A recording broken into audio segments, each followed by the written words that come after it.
Ini tutorial pertama kita setelah uprak UTS kemarin, di mana kita sudah mulai menginjak ke organ yang kedua. Yang lebih tepatnya kita akan membahas rongga mulut dan saluran cerna nantinya, dan kelenjar-kelenjar yang membantu pencernaan. Ini beberapa sediaan atau bagian yang akan kita pelajari, dimulai dari rongga mulut. Nanti kita akan membahas bibir, di mana terbagi atas tiga daerah. Lalu ada lidah dengan beberapa bentukannya. Lalu ada kelenjar-kelenjar, ada kelenjar ludah minor, dan juga ada kelenjar ludah mayor, ada pankreas, dan ada juga saluran-saluran kelenjar yang menyertai kelenjar yang di atas. Lalu untuk saluran cerna sendiri nanti kita akan membahas mulai dari esofagus, lambung, usus halus, usus besar, dan juga anus. Oke, yang pertama kita masuk ke rongga mulut. Ini yang pertama, jadi ini bibir. Sediaan bibir, jadi bibir itu tadi udah aku jelasin itu terbagi atas tiga daerah. Ada pars cutanea, pars intermedia, dan pars mucosa. Jadi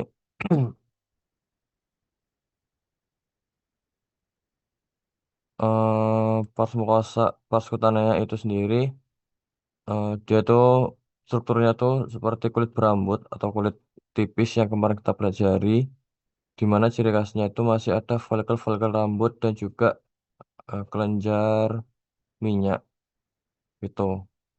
Ini bagian paling luar, lalu ada pars intermedia, di mana ini merupakan peralihan antara pars cutanea dan pars mucosa atau daerah yang paling dalam, di mana di sini itu nanti akan dipenuhi oleh pembuluh darah dan aliran syaraf. Untuk epitelnya sendiri, dia juga epitel berlapis pipih bertanduk sama kayak cutanea ini. Kalau kalau kalian biasanya pakai lip balm atau enggak bibirnya pecah-pecah, nah itu yang bagian pars intermedia. Lalu untuk bagian paling dalam itu adalah pars mucosa, hmm, di mana ini epitelnya sudah tidak bertanduk, tapi dengan ciri khasnya adalah dermal papilnya itu tinggi-tinggi, gitu. Terus di sini juga nanti kita akan menemui kelenjar labialis, yang jenis asininya itu adalah kelenjar seromucus, gitu. Itu untuk bibir, bentuk pertanyaannya sediaan apa, bibir, daerah apa, itu bisa pars cutanea, pars intermedia, ataupun pars mucosa. Nanti kalau misalkan pada ujian praktikum, dalam satu lapang pandang gini untuk penunjukan dari sediaan bibir gitu. Jadi nggak terpotong satu daerah gitu. Nah ini untuk letak-letaknya, pars cutanea tadi yang paling luar, pars intermedia itu bagian di mana biasanya kita pakai lip balm atau enggak kulitnya pecah-pecah gitu, bibir pecah-pecah. Lalu yang bagian dalam ini pars mucosa. Lalu ini untuk epitelnya, ciri khasnya sama, ada follicle rambut, kelenjar sebasea. Ini juga tadi udah aku jelasin. Hmm. Lalu lanjut kita masuk ke lidah.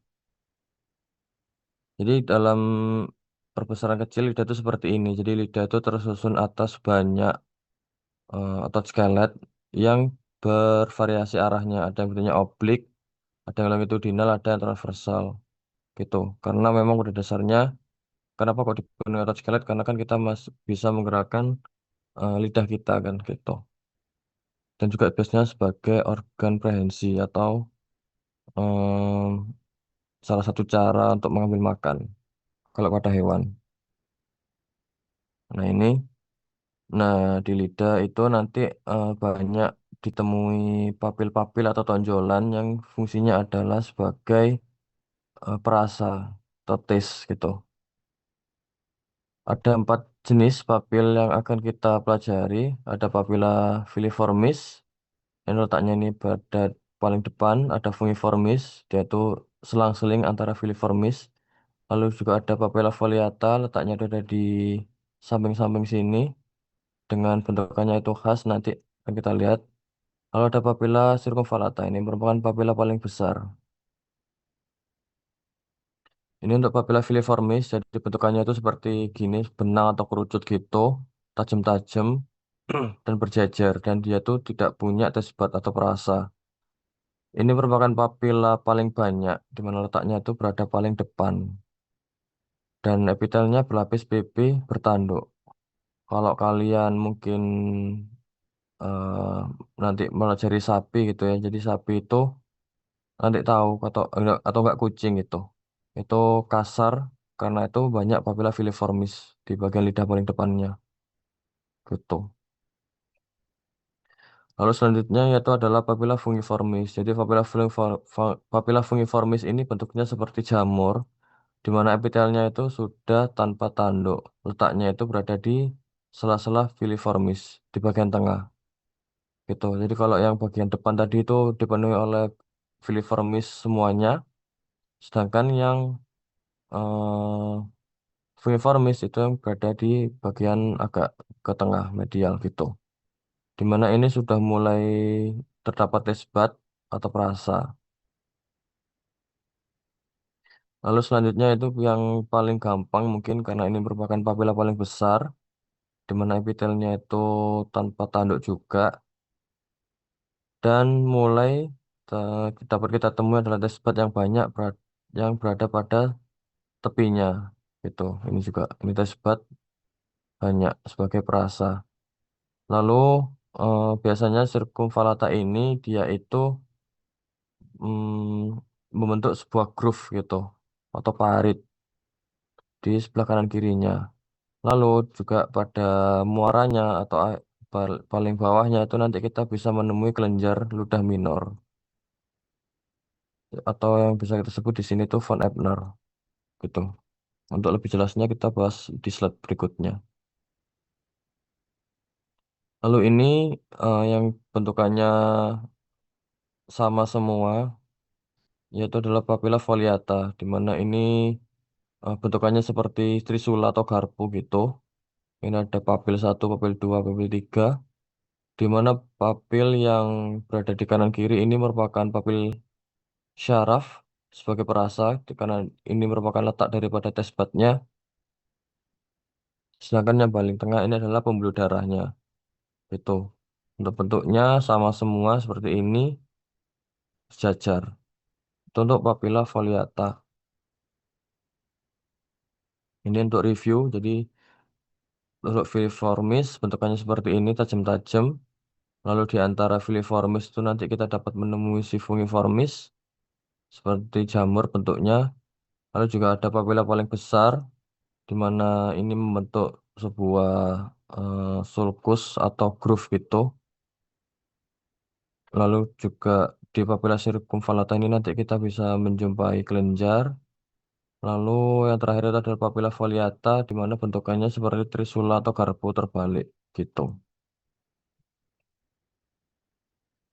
Itu untuk bibir dan lidah dari teman-teman. Apakah ada pertanyaan sebelum aku lanjut ke kelenjar? Iya. Kak, tadi maaf Kak untuk papil saraf sama papil darah di mana Kak? Nah, ini jadi kalau di papila foliata itu papil syarafnya itu ada di tepi kanan kirinya ini. Karena ini merupakan tesbat. Tesbat kan itu sebagai airan syaraf kan, sebagai perasa. Kalau yang pembuluh darah itu yang berada di tengah ini, lumennya ini, gitu. Oke, terima kasih Kak. Oke, dari teman-teman yang lain mungkin apakah ada pertanyaan sebelum aku lanjut ke kelenjar dan salurannya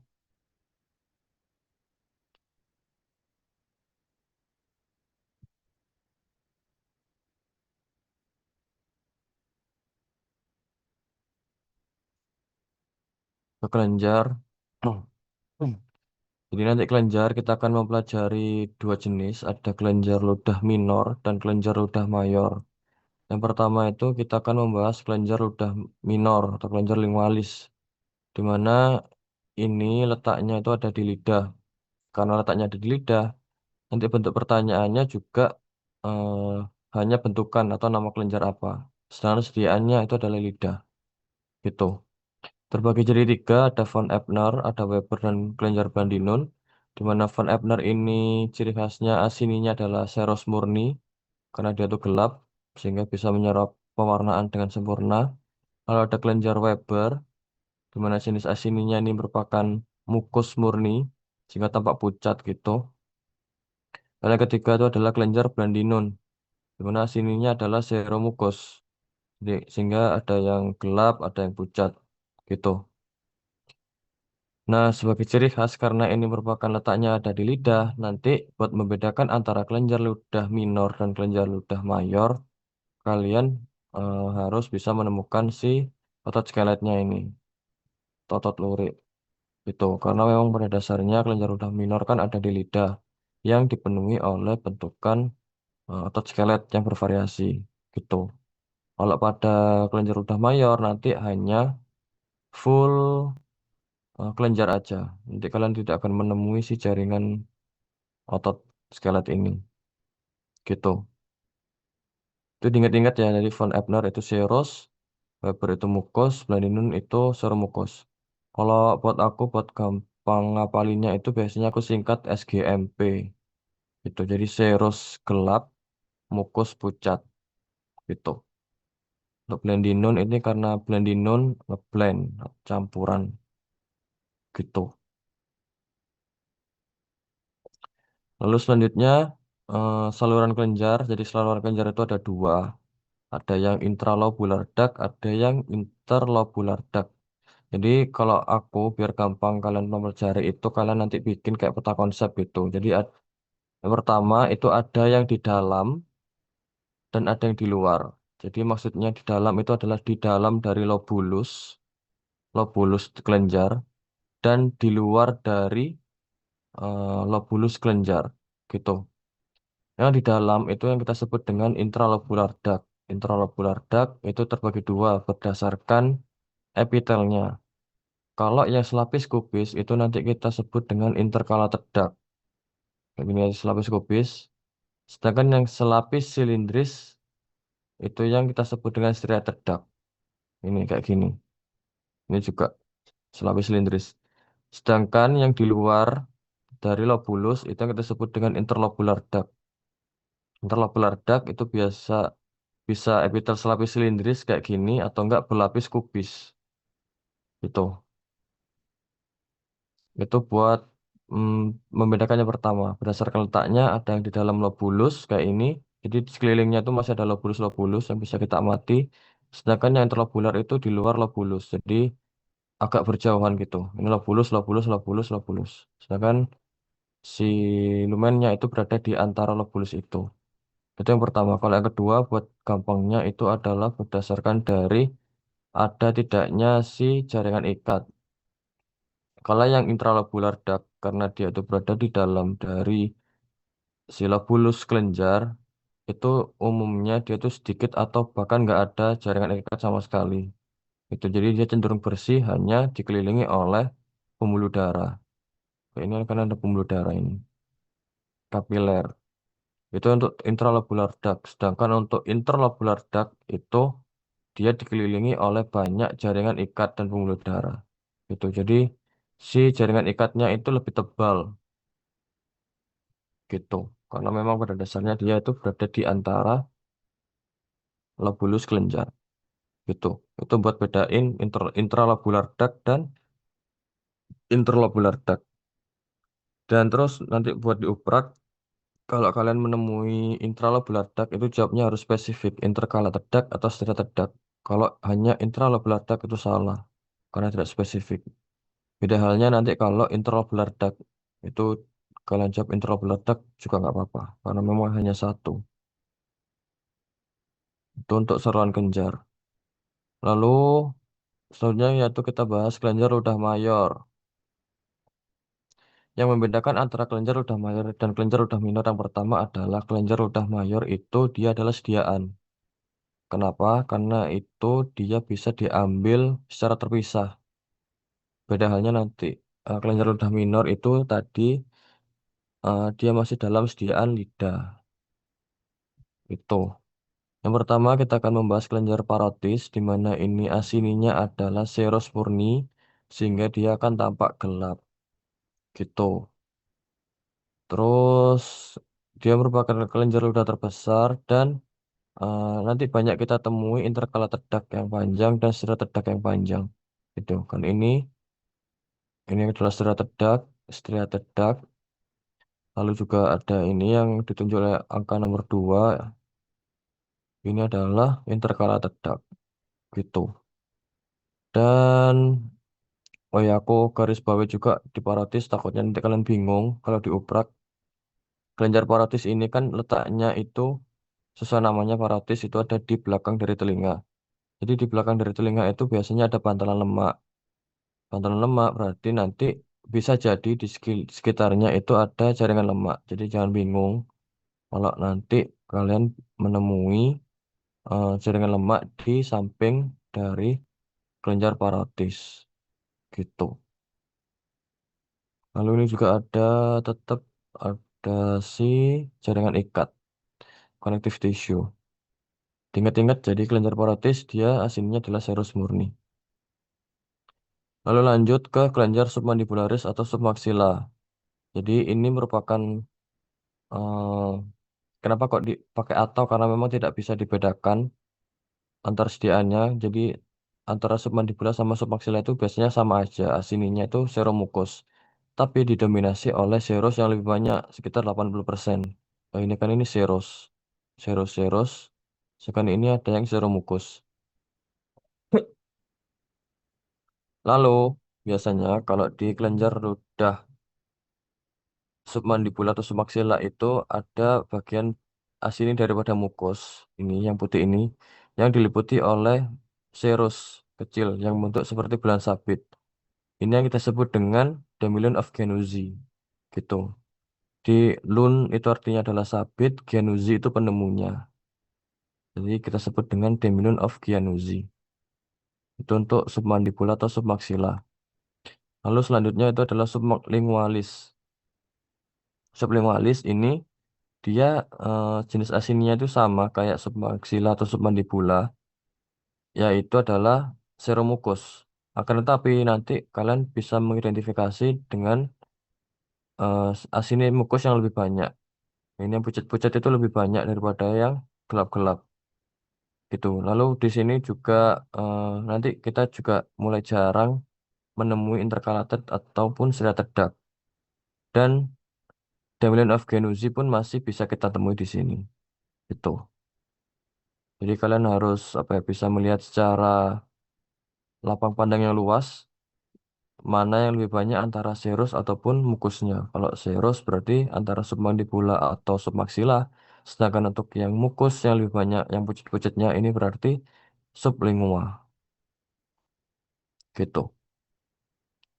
Lalu yang terakhir itu adalah pankreas. Sebenarnya pankreas ini juga masuk ke dalam kelenjar ludah mayor, akan tetapi letaknya ini yang berada di dalam perut, sehingga juga bisa kita sebut dengan kelenjar ludah perut. Gitu. Dengan ciri khasnya asininya itu dia ada dua, agak kayak membentuk dua bagian atau dua daerah gitu. Di mana yang bagian paling tengah itu ciri khasnya dari pankreas itu biasanya lebih eosinofilik. Jadi itu dia lebih merah kemerahan gitu. Sedangkan yang bagian paling luarnya itu biasanya lebih gelap atau keunguan. Itu ciri khas dari sediaan pankreas. Lalu nanti di pankreas juga kita bisa menemui si bentukan pucat ini yang sebagai penghasil hormon. Nanti kita akan pelajari lebih jelasnya pada bab endokrin atau bab hormon. Tapi untuk info aja ini adalah Pulau Langerhans. Gitu. Lalu di asininya pankreas nanti kita juga akan menemukan sel. Sel yang berada di tengah itu adalah sel sentroasines. Sedangkan yang sel yang di samping-samping ini adalah sel asines. Itu. Jadi sel sel asinus itu apa? Sel asinus itu adalah sel kelenjar penghasil sekret. Itu. Itu definisi dari sel asinus. Ini untuk endokrin jelas karena dia memiliki ciri khas dari warna dari asininya. Itu untuk kelenjar dan juga saluran kelenjar dari teman-teman. Apakah ada pertanyaan sebelum aku lanjut ke saluran cerna? Mau nanya, Kak. Iya, Nah, tadi yang di eh, kelenjar parotis ya, kalau nggak salah yang di awal. Itu, parotis tuh apa? Pokoknya ada dia tuh pembedaan yang striated duct sama intercalated duct-nya itu agak susah gitu loh, Kak. Soalnya kalau dari jauh itu kelihatan sama-sama kayak selapis kubis gitu. Nah, itu gimana cara bedainnya? Gitu. Udah sih itu aja. oke. Biasanya kalau dari aku ya, kan yang udah kita pelajari kemarin kan kalau silindris kan biasanya itu dia agak pipih kan, karena kan silindris. Tapi kalau biasanya di lumen itu memang pada dasarnya agak rancu. Jadi kalau kubis itu kalau dari aku sih biasanya tuh dia agak bantet, agak agak apa ya? Epitelnya tuh saling nempel-nempel gitu loh. Karena kan memang eh, dia tuh kecil lumennya si intercalated duct ini. Sedangkan kalau striated duct meskipun dia selnya tuh kayak bentuk kotak-kotak gini biasanya tuh masih ada space itu. Kayak ini kan masih ada space. Ntar, yang ini kan harus ada antara coordinate ya. Ini kan masih ada space ini. Sedangkan untuk si intercalated duct itu dia itu tuh nggak ada space-nya. Jadi kayak deketan nyatu gitu. Itu sih kalau dari aku sama sering-sering lihat aja apa namanya lumennya intercalated duct sama striated duct. Itu kalau ini kan ini juga ini kan kalian kelihatan ini striated duct karena masih ada space-nya. Ya apa namanya inti sel dari epitelnya tuh udah di tengah-tengah benar-benar di tengah gitu. Kalau yang kecil-kecil ini intercalated duct. Itu sih kalau aku. Gimana Made?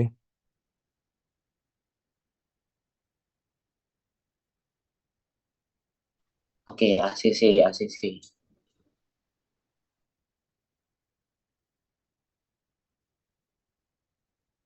Oke. Oh,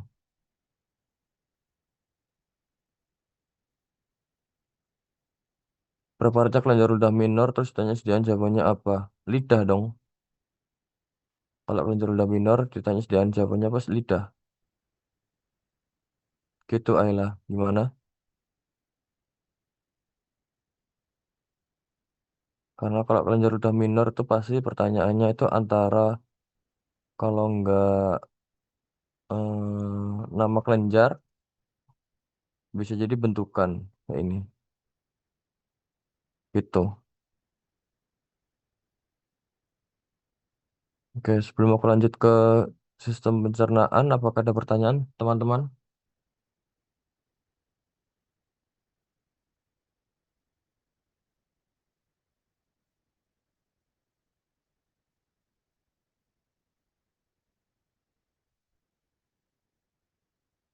Nggak ada. Kalau nggak ada, aku lanjut dulu ke saluran cerna. Oke, jadi saluran cerna, mohon perhatiannya karena ini mungkin agak susah, karena kompleks. Jadi saluran cerna itu secara umum dia mulai dari esofagus sampai anus itu terdiri dari 4 lapisan. Yang pertama itu adalah lapisan tunika mucosa, tunika submucosa, tunika muscularis externa, sama tunika adventitia. Di sini nggak ada paling luar karena dia. Untuk tunika mucosa itu dia tersusun atas epitel, lamina propria, dan muscularis mucosa. Gitu. Untuk yang submukosa itu nanti akan diisi oleh jaringan ikat padat dan ikat kendor. Dan muscularis eksterna nanti sebagai penyelubung yang berada paling luar itu otot skelet, otot polos. Kalau di esofagus mungkin masih ada otot skelet, sedangkan untuk yang bagian saluran cerna ke belakang itu sudah didominasi oleh otot polos. Lalu yang terakhir itu ada adventisia. Adventisia ini nanti eh, berisi jaringan ikat. Nah ini dimulai dari epitel dan ada juga lamina propria dan muscularis mucosa. Ini adalah lapisan otot yang tipis. Ada submukosa, ini yang tadi aku sebutin, ada jaringan ikat padat dan ikat kendor. Lalu juga ada muscularis externa dan adventisia. Tapi nanti kalau misalkan dalam uprak itu adventisia itu sifatnya itu kadang dia bisa lepas karena berada pada lapisan paling luar gitu. Isinya bisa saraf, bisa pembuluh darah gitu. Nah, ini untuk perbandingannya antara epitelnya mulai dari mulut, esofagus hingga anus. Kalian baca sendiri aja. Ini juga struktur khusus yang perlu mungkin kalian garis bawahi buat membedakan antara satu dan yang lainnya. Mungkin yang agak penting di usus halus sama di usus besar. Ini untuk lapisan ototnya. Oke, yang pertama kita mulai masuk ke esofagus. Jadi esofagus itu lapisannya sama. Tadi kok aku jelasin ada 4. Kita akan bahas mukosa dulu. Tunika mukosa, di mana epitelnya ini merupakan epitel berlapis pipih tanpa tanduk. Lalu kalau pada lamina propria ini juga kita bisa menemui bentukan esophageal cardiac gland. Ini biasanya kalau buat nyari esophageal cardiac gland itu esofagus bagian sepertiga kaudal yang dekat dengan lambung gitu. Lalu ini ada lapisan muscularis mucosa tipis. Lalu ada lapisan tunika submukosa di mana ini kita bisa menjumpai si bentukan esophageal gland proper yang dimana fungsinya itu biasanya adalah untuk menghasilkan eh, minyak agar membantu pencernaan karena kan pada esophagus ini kita tidak menjumpai si sel goblet sehingga fungsinya itu atau perannya digantikan oleh esophageal gland proper.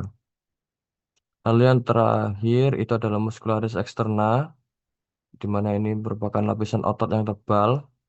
Untuk yang sepertiga kranial atas itu nanti akan didominasi oleh otot bergaris karena memang pada dasarnya kita masih perlu eh, otot skelet untuk menelan, untuk swallowing juga. Lalu yang bagian tengah ini akan didominasi oleh otot bergaris dan otot polos campuran seperti yang tadi pada praktikum. Itu juga ada contohnya yang ini. Lalu yang terakhir itu adalah sepertiga kaudal atau akhir. Ini akan didominasi oleh otot polos gitu. Ini untuk bentukan esophageal gland proper pada lapisan tunika submukosa. Nah, ini juga lebih jelasnya tunik esophageal gland proper pada esophagus.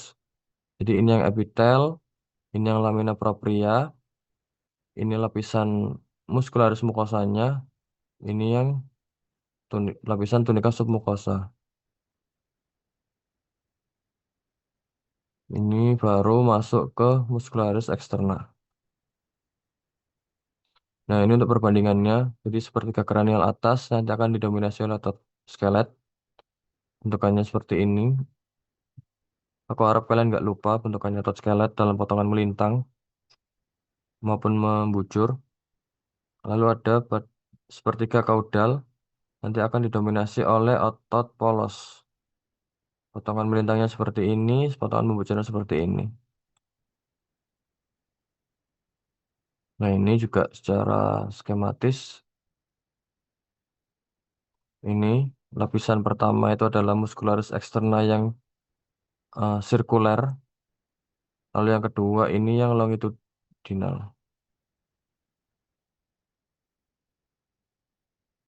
Lalu selanjutnya yaitu adalah daerah esophageal cardiac junction. di mana ini merupakan peralihan dari esofagus, yang ini epitel berlapis pipit tanpa tanduk, menuju ke kardia atau lambung bagian pertama, lambung kardiak, di mana epitelnya itu sudah mulai berubah dari epitel berlapis pipit tanpa tanduk menjadi epitel selapis silindris. Dan ini adalah perbatasannya, gitu. Kalau nanti pada praktikum atau uprak, nanti pertanyaannya bisa jadi daerah. Itu jawabannya esophageal cardiac junction.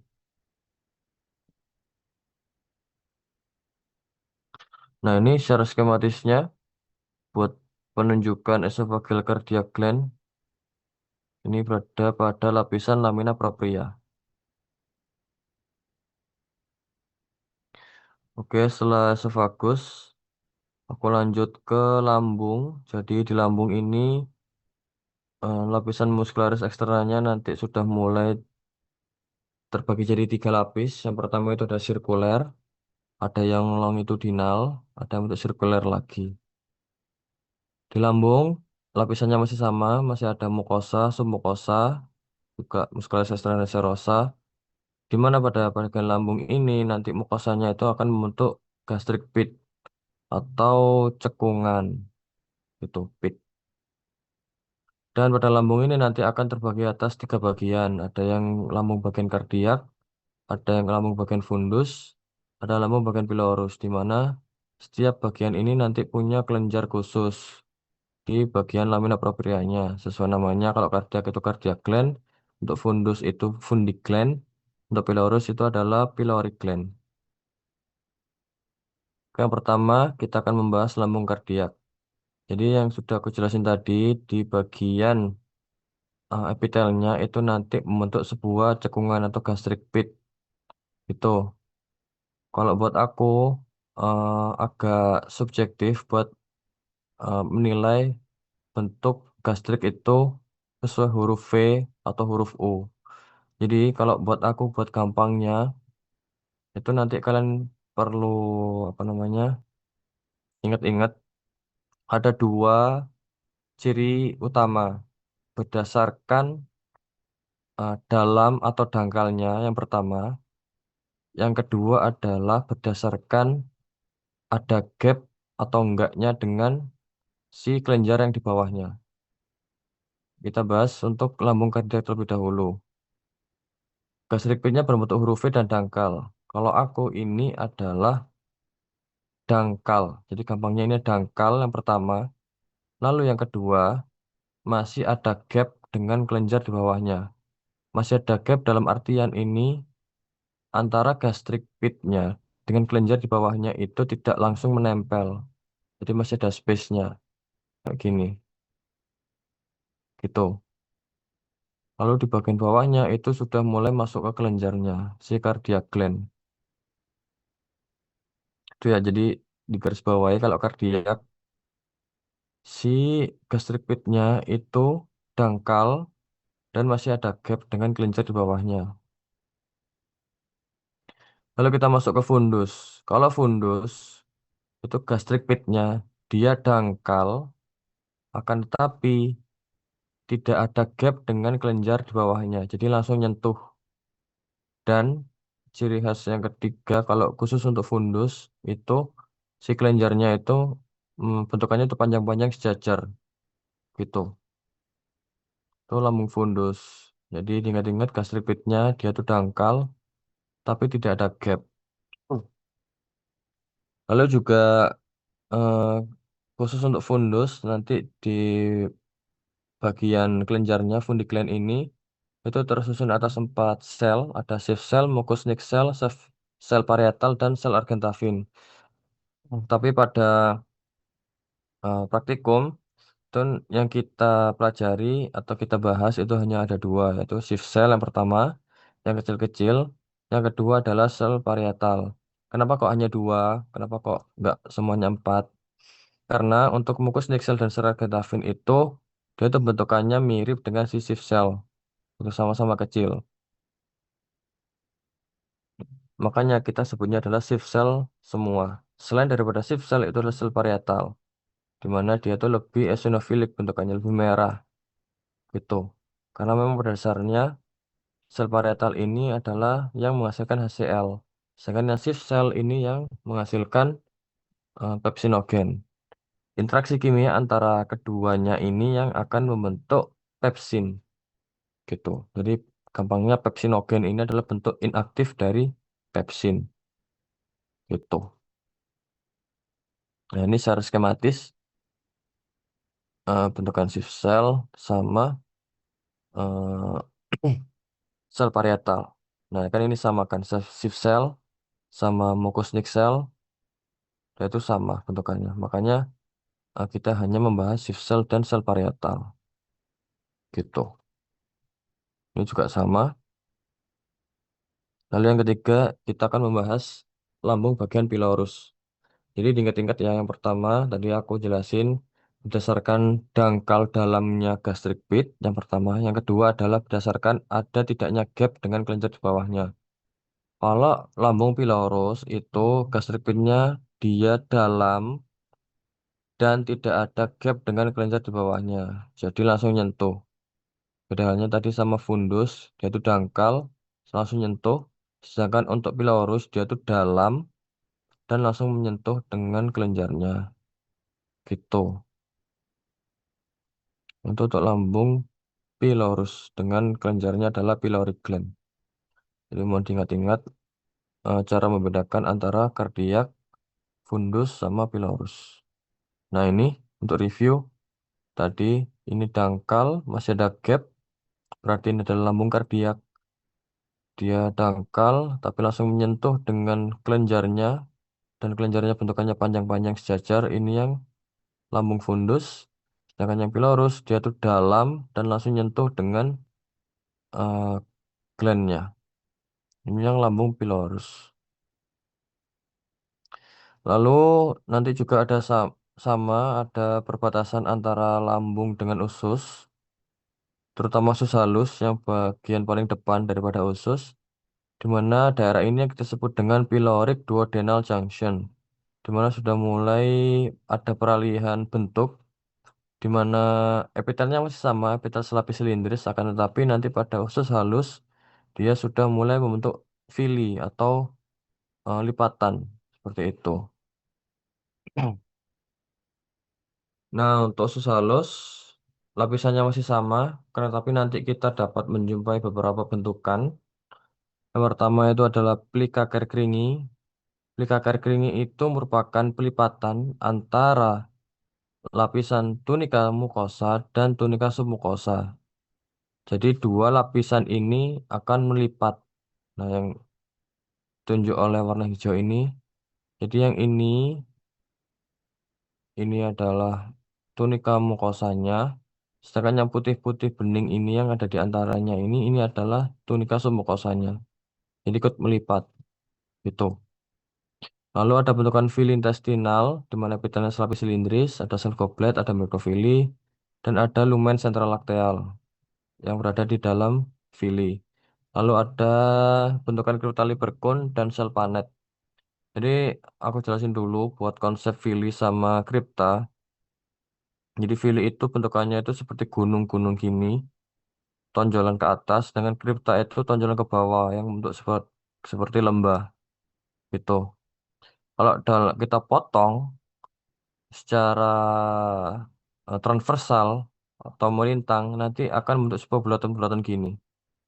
Nah ini yang pada gambar ini itu masih normal kayak gini.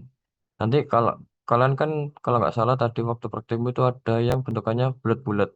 Nah bulat-bulat itu fili yang kepotong dalam posisi seperti ini gitu. Sedangkan untuk kripta bentukannya lumayan tuh biasanya lebih kecil. Dan epitelnya itu kalau buat aku sih biasanya kalau bedain fili sama kripta, kalau fili itu epitelnya tuh berada di luar. Sehingga di dalamnya itu cenderung eh, bersih, sehingga ada lumennya gitu. Kalau kripta dia itu kan epitelnya itu masuk ke dalam gini, jadi terjebak di dalam sehingga kayak diselubungi gitu, ada penutupnya di luarnya. Nanti akan kita bahas di slide selanjutnya. Aku lanjut di submukosa itu ada nodulus limfatikus. Eh, Nodulus limfatikus yang ada di usus halus, terutama ileum nanti itu yang kita sebut dengan Peyer's patch. Ada bentukan kelenjar Brunner, ada plexus, ada pembuluh darah. Lalu ini muscularis externa tidak ada bentukan khusus, serosa juga tidak ada bentukan khusus.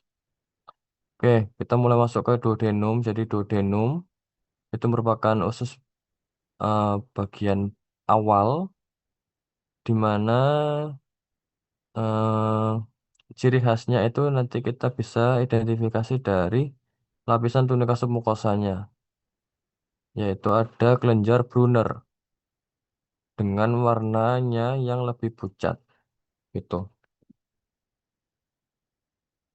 Itu buat ciri atau pembeda duodenum dengan yang lainnya. Ini yang tadi aku jelasin, bentukan villi, epitelnya kan dia tuh apa ya, di luar gitu. Jadi di dalam itu cenderung bersih dan membentuk kayak lumen. Lumen yang di dalam ini yang kita sebut dengan sentral lakteal. Beda halnya dengan eh Cryptolipercun yang dia tuh ada di dasar daripada villi.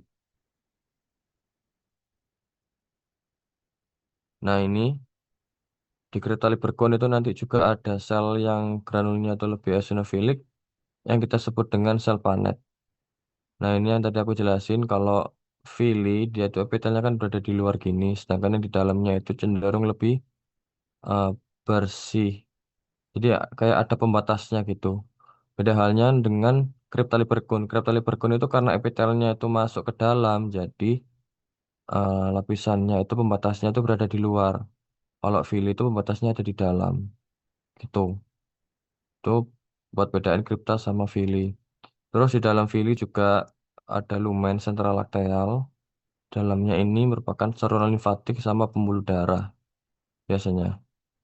Karena memang pada dasarnya setelah nutrisi itu diserap, nanti akan disalurkan menuju ke sentral lakteal, menuju ke hepat gitu. Lalu lanjut, sediaan jejunum. Ini merupakan bagian tengah daripada usus. Dia tidak punya ciri khas tertentu, submukosanya kosong, masih ada villi, masih ada Cryptolipercun, tapi lebih banyak karena memang pada dasarnya penyerapan maksimum itu terjadi pada jejunum, penyerapan nutrisinya, gitu. Nanti juga kalau semisalkan plika biasanya itu yang ditunjuk itu hanya bagian dari epitel sama lamina proprianya aja. Tunika submukosanya dia tuh cenderung nggak ada. Kalau nggak ada itu kalian bisa jawab jejunum atau usus halus. Itu udah benar. Karena memang tidak ada potongan khusus yang dapat kita identifikasi. Nah ini jejunum bentukannya hanya tonjolan-tonjolan villi dan kripta. Lanjut ke usus halus bagian terakhir yaitu ileum. Di mana ini merupakan bagian paling kaudal dan kita lebih jarang menemukan plika di sini pada sediaan ileum. Lalu ciri khasnya yang kedua adalah terdapat bentukan nodulus limfatikus atau yang kita sebut dengan Bayer patch. Kalau secara teori Bayer patch ini letaknya itu ada di lamina propria. Tapi pada kenyataannya karena saking besarnya si Bayer patch ini biasanya dia itu sampai menembus tunika submukosa gitu. Jadi jangan kaget kalau misalkan kok di teori di lamina propria tapi sedang di praktikum itu sampai tunika submukosa. Itu untuk ileum. Mohon diperhatikan ileum karena dia tuh mirip dengan nanti sediaan appendix firmiformis pada sedi- usus besar.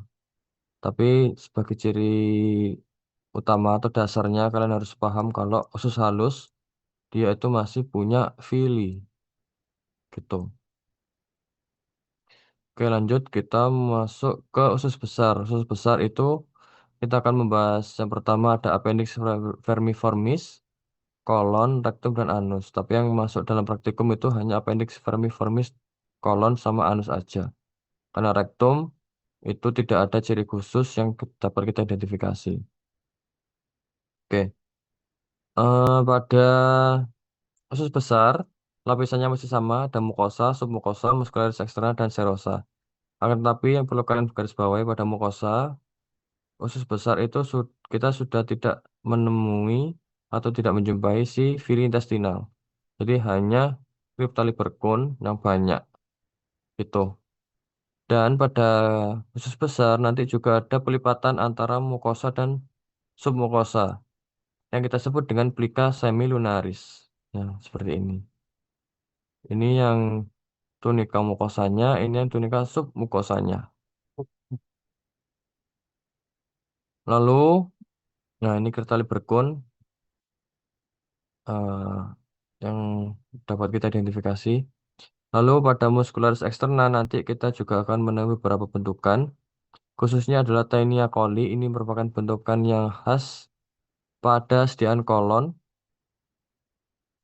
di mana ini merupakan penebalan dari muscularis eksternanya.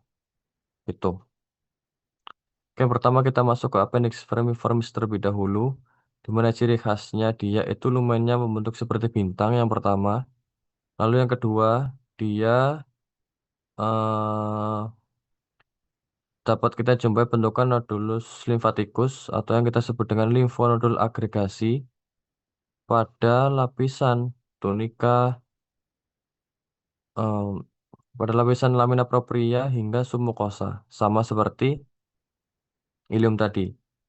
Tapi yang perlu kalian garis bawahi dan kalian ingat-ingat, karena ini appendix vermiformis sudah masuk ke usus besar, di sini kita tidak menjumpai sifili intestinal. Itu. Jadi mau diingat-ingat, di sini sudah tidak kita jumpai sifili intestinal. Itu untuk appendix vermiformis. Jadi dia itu sangat mirip dengan ileum. Nah ini dalam satu lapang pandang utuh, ini merupakan lapisan serosa mukosanya, ini yang submukosanya, ini muscularis eksterna, ini yang serosa.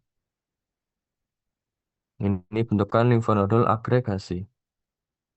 Oke, selanjutnya yaitu kita akan membahas kolon, di mana kolon secara garis besar sebagai ciri pembeda utamanya itu adalah pada lapisan tunika muscularis eksterna, yang itu dia aku sebutkan, ada bentukan Taenia coli merupakan penebalan dari muscularis eksterna, lebih tepatnya musculus longitudinal. Jadi muscularis eksterna kan terbagi atas dua lapisan, ada yang bentukannya sirkuler atau melingkari si lumen, ada yang bentukannya longitudinal atau memanjang sepanjang saluran cerna gitu. Nah, ini nanti akan mengalami penebalan yang kita sebut dengan Taenia coli pada sediaan kolon. Ini juga contohnya. Nah, ini lebih jelasnya masih sama, didominasi oleh Cryptolibercun. Pada lapisan tunika submukosanya tidak ada bentukan khusus. Pada lapisan muscularis eksternanya, khususnya muscularis longitudinal, nanti akan terdapat bentukan Taenia coli atau penebalan. Itu untuk kolon. Nah, ini merupakan daerah perbatasan antara usus besar dengan anus. Daerah ini kita sebut dengan anorectal junction, di mana ini merupakan peralihan. Ini rektum dengan kriptanya. Kita bisa lihat epitel selapis silindris dengan sel goblet mulai beralih ke bentukan epitel berlapis pipi, tanduk ataupun tidak bertanduk, tergantung bagian anusnya. Nah, ini secara skematis seperti ini secara histologinya.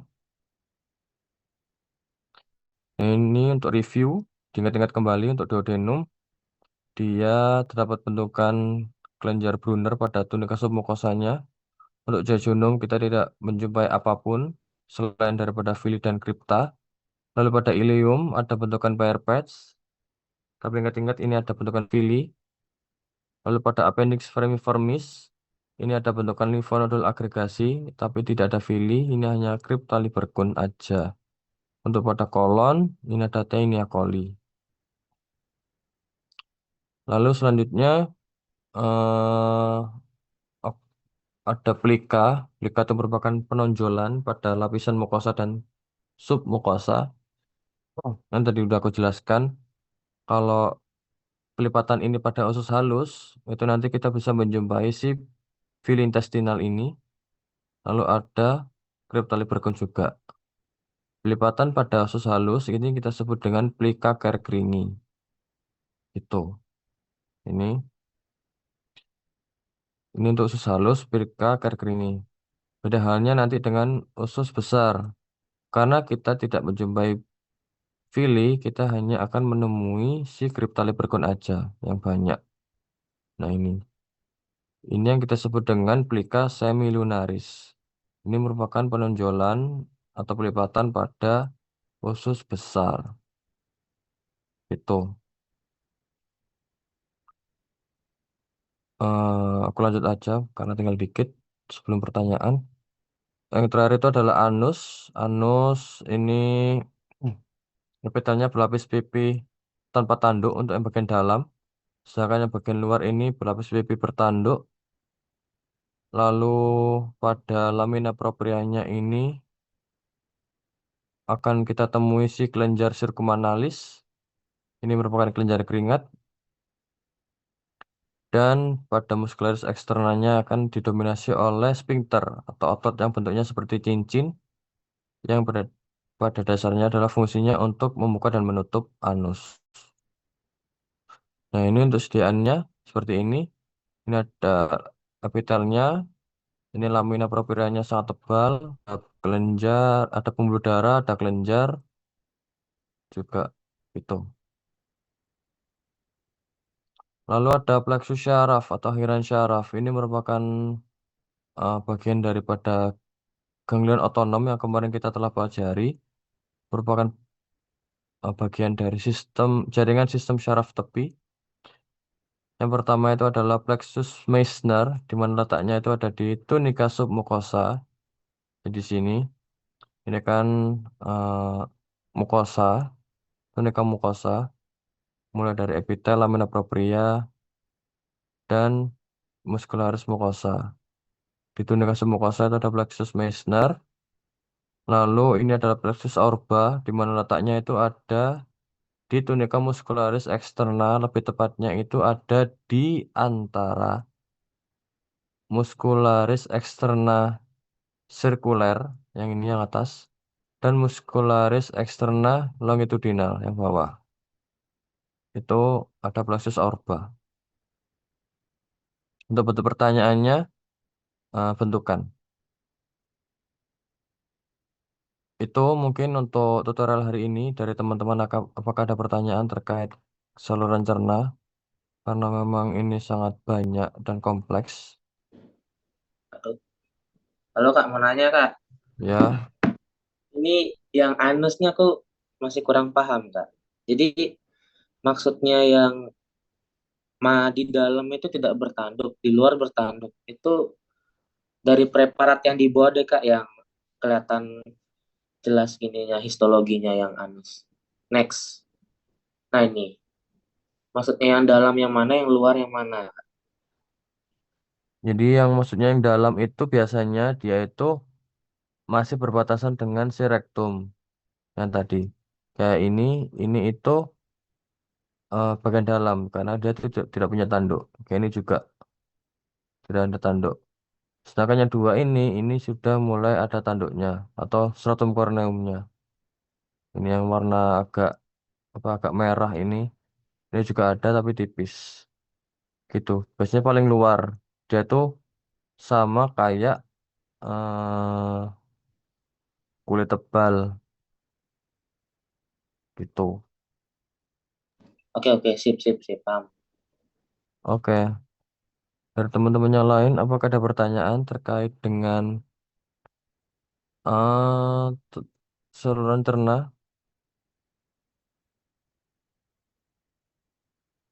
Kak, Ya, Tadi di anus itu ada kelenjar. Kelenjar apa dulu, Kak? kelenjar sirkumanalis.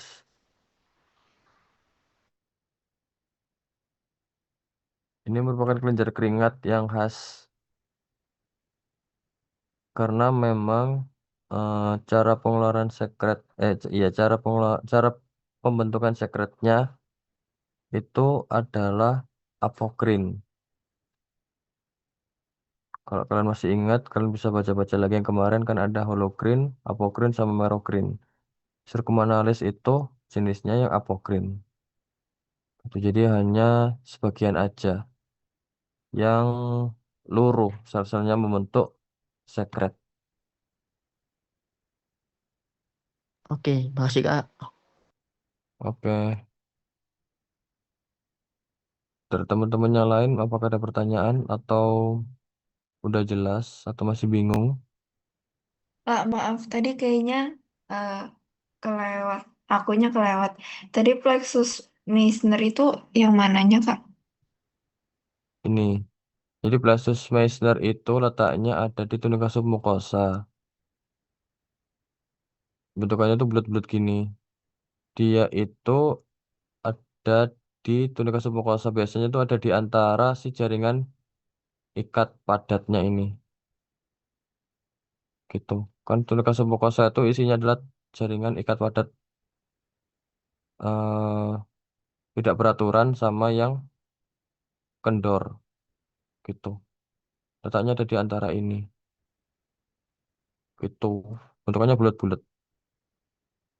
Oke, terima kasih, Kak. Oke, dari teman-teman yang lain, mulai dari esofagus, lambung, usus halus, usus besar hingga anus, apakah ada pertanyaan, apakah sudah paham teman-teman? Kak, mohon maaf, tadi kan aku terpental, Kak. Apa boleh minta tolong dijelaskan ulang yang bagian pankreasnya, Kak? Oke. Jadi pankreas itu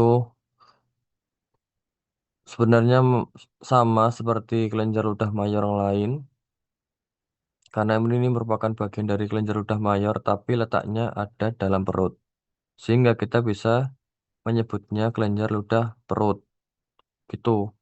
Ciri khasnya si asinusnya itu dia bagian tengahnya, kalau pankreas itu cenderung lebih asidik, jadi kayak cenderung lebih merah gitu.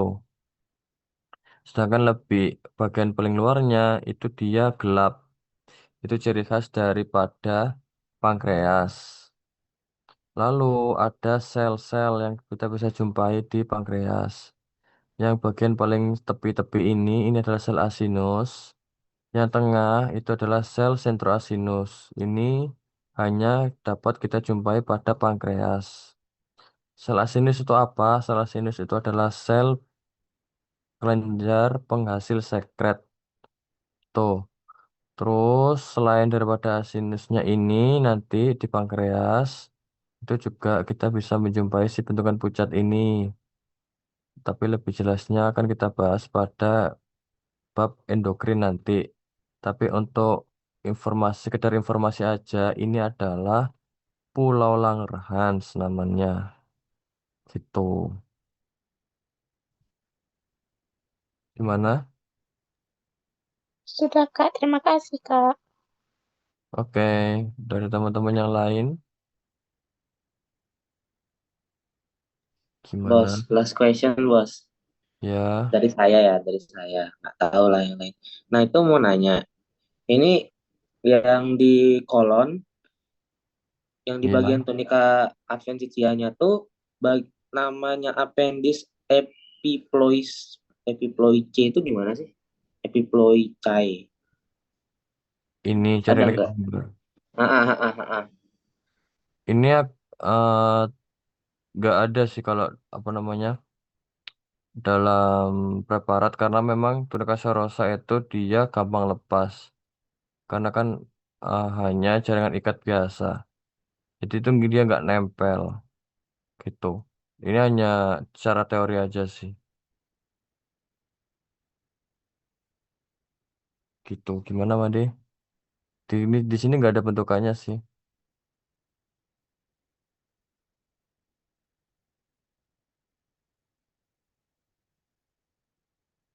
Gimana?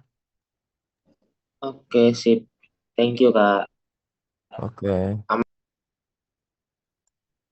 Dari teman-teman yang lain, apakah ada pertanyaan sebelum aku akhiri?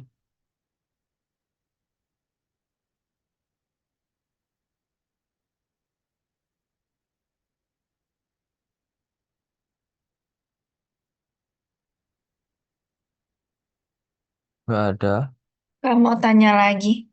Iya. Masih belum paham yang tadi dibilang katanya Fili epitelnya berada di luar. Kalau yang kripta epitelnya di dalam tuh maksudnya gimana ya, Kak? Oke, bentar. Hmm. Nah, kontet aja. Jadi, mana ya, kan? Fili sama Fili sama kripta itu sebenarnya adalah satu kesatuan epitel yang membentuk sebuah bentukan. Jadi gampangnya kalau Fili itu kan gini, dia bentuk kayak gunung atau cekuan ke atas, sedangkan kripta itu yang bentuk ke bawah. Ini epitel normal kan dia tuh gini kan, normal. Ini epitelnya gini-gini. Nah, yang bawah ini kan yang lapisannya kan lamina basalisnya. Itu sama konsepnya kayak pada Fili sama kripta. Kan ini epitelnya gini-gini, gini-gini. Epitel di luar. Nah, yang kripta itu yang di dalam sini. Ini. Nah, kalau Fili dia tuh kan karena gini, dia tuh epitelnya lebih jelas yang di luar gini loh. Nah, sedangkan eh di bawahnya itu jelas ada si pembatasnya. Jadi kayak ya ini pembatasnya itu gini. Sedangkan kalau kripta karena kan dia tuh masuk ke dalam. Gini kan dia. Epitelnya tuh gini, masuk ke dalam gini. Jadi yang dalam itu cenderung keruh, dia tuh nggak ada pembatasnya gini. Pembatasnya itu justru di luar, gitu. Makanya kan sampai ada yang bentukannya bulat-bulat gini, bulat terus gini. Tuh, ntar kasih contoh-contoh yang di bawah. Nah ini sama nggak sama yang tadi aku jelasin. Jadi ini kan si kriptanya bulat. Ini tuh epitelnya, nah gini. Sedangkan yang luar kan cenderung lebih halus kan, lebih rata. Karena si penutupnya atau dasarnya itu berada di luar. Dasar dari epitelnya itu berada di luar. Sedangkan untuk yang di Fili, karena bentukannya itu gini, dasar dari epitelnya itu ada di dalam. Jadi kamu kelihatan filinya tuh gini. Kelihatan epitelnya tuh gini di luar. Itu. Terus karena dasar dari epitelnya itu ada di dalam, itu nanti di dalamnya itu ada lumennya ini yang central lactal ini. Sedangkan untuk si Cryptolibercune, karena dasar dari epitelnya itu ada di luar, sedangkan epitelnya itu terjebak di dalamnya, di dalam di dalam si kripta ini cenderung keruh dia. Ini kan keruh, keruh. Ini bahkan nggak kelihatan. Ini kan keruh kan. Dengan di Fili kan dia lebih jernih. Ini juga gitu. Gimana sih, Frin? Masih bingung? Udah paham, Kak. Terima kasih. Oke. Jadi diingat-ingat ya teman-teman, eh Fili sama kripta. Karena eh yang tadi itu di praktikum itu ada kan yang bentukannya Fili, tapi dia tuh bulat-bulat. Karena dia tuh kepotong. Nah ini dalam sediaan gini itu kepotong secara melintang. Jadi bulat-bulat gini. Gitu. Jadi kayak melayang.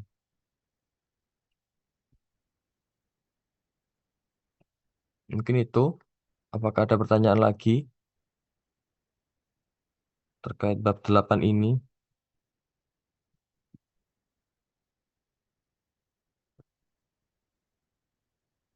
Gimana teman-teman? Pertanyaan aku cukup